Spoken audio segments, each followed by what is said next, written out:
Assalamu Alaikum. In today's video, we will discuss an important topic, controlling the desires of the self.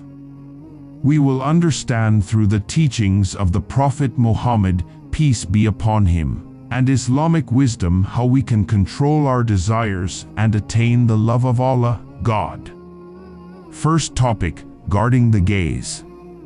First, let's talk about guarding the gaze. A hadith states that the Prophet Muhammad, peace be upon him, said, "When a person feels the urge to cast his gaze in the wrong place, but he avoids looking out of fear of Allah, then Allah grants him such sweetness of faith that all the pleasures of the world become insignificant in his sight."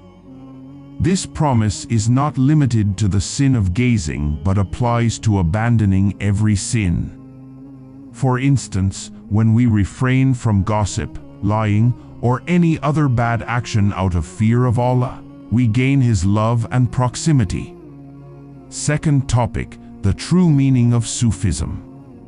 When there is laziness in performing an act of obedience, resisting that laziness and fulfilling the act of obedience, and when feeling lazy in avoiding sin, overcoming that laziness to avoid sin, is what Sufism teaches.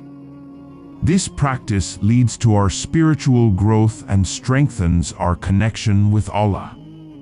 If we succeed in suppressing our carnal desires, we become worthy of Allah's love.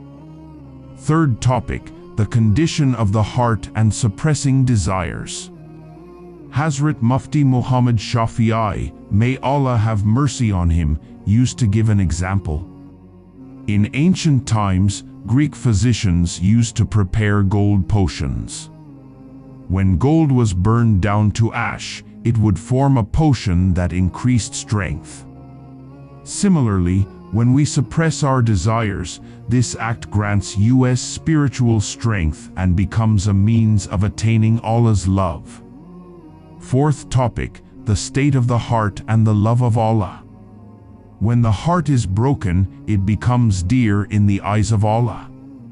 As it is said, "The heart is like a mirror, the more it is broken, the more precious it becomes."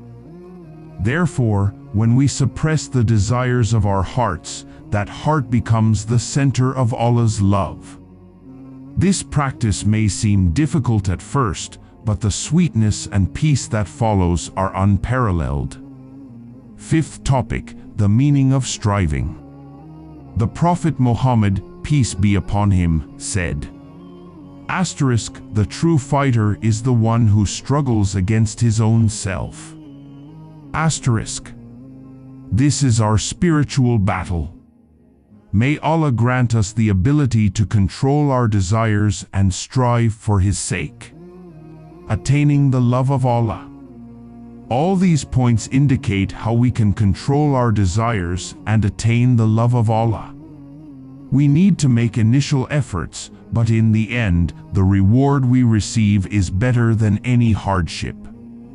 May Allah grant us all the ability to control the desires of ourselves. Ameen.